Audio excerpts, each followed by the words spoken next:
Online యాప్లలో సుమారు 1500 కోట్ల రూపాయలను జిల్లా వాసులు పెట్టుబడులు పెట్టారు. ఒక వ్యాలిడ్ బ్లాక్ అనే యాప్లోని 1000 కోట్ల పెట్టుబడులుగా డిపాజిట్ చేశారు. ప్రస్తుతం వ్యాలిడ్ యాప్ మూతపడడంతో బాధితులు లబోదిబోమంటున్నారు. ఇప్పటికే రెక్సోస్, యూబిట్, మెటాఫండ్, మెటాఫోర్స్, యూఎంటీ వంటి యాప్లు కూడా మూతపడ్డాయి.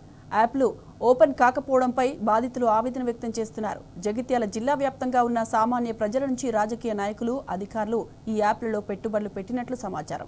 ఇక యాప్ల నిర్వాహకులు కూడా జగిత్యాల వాసులే అన్న ఆరోపణలు వినిపిస్తున్నాయి. విదేశాల నుంచే యాప్లు రన్ చేస్తున్న నిర్వాహకులు మధ్యవర్తులకు భారీ కార్లు గిఫ్ట్లుగా ఇచ్చినట్లు సమాచారం. యాప్ల మధ్యవర్తులు, ఏజెంట్లు పలువురు విదేశాలకు విహారయాత్రలకు వెళ్లారు.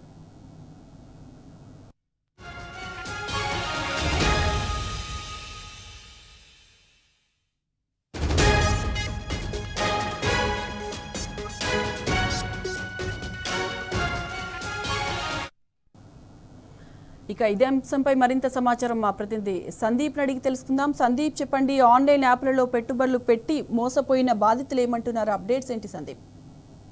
మొత్తంగా జగిత్యాల జిల్లా వ్యాప్తంగానే దాదాపు 1000 కోట్లకు పైగా పెట్టుబడులు కొనసాగాయి. ఈ క్రమంలో వారంతా కూడా వాళ్ళ పోలీస్ స్టేషన్ మెట్లెక్కుతున్నారు. ఒక్కొక్క యాప్ పేరుతోటి, ఉదాహరణకు వ్యాలిడ్ బ్లాక్ పేరుతోటి 1000 కోట్ల రూపాయలకు జగిత్యాల జిల్లా కేంద్రంలో ఉన్నటువంటి వ్యక్తులు మోసం చేశారు. ఆ యాప్ కూడా క్లోజ్ చేశారు. 3 నెలల టైం అడిగారు, కానీ వాళ్ళు బిట్ కాయిన్స్ పేరుతోటి కాయిన్స్ మాత్రం ఇవ్వడం జరుగుతోంది. మరొక రెక్సోస్, అలాగే మెటాఫండ్, జీబీఆర్, వ్యాలిడ్ బ్లాక్, అలాగే మెటాఫోర్స్, యూబిట్, ఇలా అనేక యాప్ల పేరుతోటి కూడా నిత్యము ఇదే కొనసాగుతుంది. జిల్లా వ్యాప్తంగా ఎక్కడ కూడా జగిత్యాల జిల్లాలో ఏ నలుగురు కలిసినా కూడా ఇదే చర్చ కొనసాగుతుంది. ఎందుకంటే పూర్తి స్థాయిలో కూడా అంటే ఆన్లైన్ మోసాలకు అలవాటు పడ్డటువంటి వ్యక్తులు కొద్దిమంది ద్వారా అమాయక ప్రజలైతే మోసపోయారు.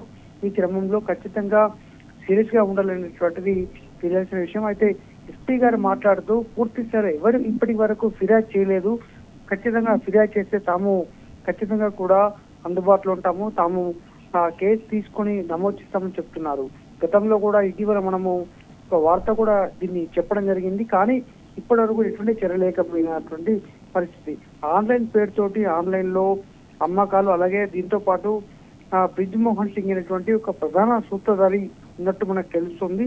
దీంతో పాటు జగిత్యాల జిల్లా నుండి పలువురు ఉన్నత స్థాయిలో ఉన్నటువంటి అధికారులతో పాటు పలువురు కౌన్సిలర్లు, అలాగే మున్సిపల్ సిబ్బంది, ప్రధానంగా ఉన్నటువంటి వ్యక్తులు కూడా ఇందులో రక్తం ఉంది. అయితే యాప్లు ఎవరైతే ఉన్నారో లక్ష పెట్టినటువంటి ఒక వ్యక్తికి ఆ యాప్ క్లోజ్ చేసిన సందర్భంలో వారికి రిటర్న్ రాకపోయిన సందర్భంలో వారికి కాయిన్ వేయడం జరిగింది, కానీ ఆ కాయిన్స్ కూడా ఓపెన్ కావట్లేదు, అమ్ముకోవచ్చు అని చెప్తున్నారు. మరి అసలు ఏం జరుగుతుంది అసలు జిల్లాలో అనేది మనం చూడాల్సింది. Sai Madhavi. Right Sandeep, thank you.